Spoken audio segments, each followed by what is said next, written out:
എനിക്ക് ചിന്തിക്കുന്നതിനപ്പുറമായിട്ടാണ് അവരെന്നോട് ചെയ്തത്. ഒരു സ്ത്രീയോട് ചെയ്യാവുന്നതിൽ ഏറ്റവും നികൃഷ്ടമായ രീതിയിൽ അവരുടെ ഒപ്പം നടന്ന് 25 വർഷക്കാലം പല മേഖലകളിലും പ്രവർത്തിച്ച എന്നെ അവർ ചെയ്ത പ്രവൃത്തി എന്താന്ന് വെച്ചാൽ എന്റെ ജനമധ്യത്തിൽ എന്റെ വസ്ത്രം വരെ വലിച്ചൂരുന്ന അവസ്ഥയായിരുന്നു ഉണ്ടായിരുന്നത്. അതിനുശേഷം ഞാൻ ചിന്തിച്ചത്, കാരണം ഇത് എല്ലാത്തിനും ഒരു അവസാനം ഉണ്ടല്ലോ. ഒരു സ്ത്രീയെയും എനിക്ക് വന്ന ഈ അനുഭവം നാളെ ഒരാൾക്കും ഉണ്ടാകരുത്. പാർട്ടി ചിഹ്നത്തിൽ മത്സരിച്ചു എന്നതുകൊണ്ട് ഇങ്ങനെ ഒരു ആ സ്ത്രീയോട് ഇതുപോലെ ചെയ്ത ക്ഷമിക്കണം എന്ന് എവിടെയെങ്കിലും പറഞ്ഞിട്ടുണ്ടോ?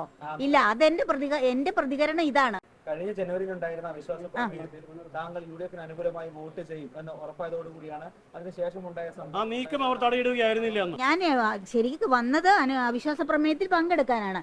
ഞാൻ ഇവരുടെ കൂടെ ഇത്രയും വർഷം പ്രവർത്തിച്ചെങ്കിൽ ഇവർ എന്തുകൊണ്ട് അങ്ങനെ ഒരു ചിന്താഗതിയിലേക്ക് പോയി? ഞാൻ അവരോട് കൂടെ നിൽക്കുകയില്ല എന്ന് എങ്ങനെ അവർ ഗസ് ചെയ്തു? അതാണ് എനിക്ക് ചോദിക്കാനുള്ളത്.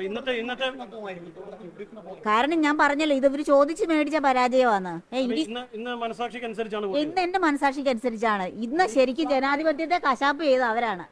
മനസ്സിലായോ?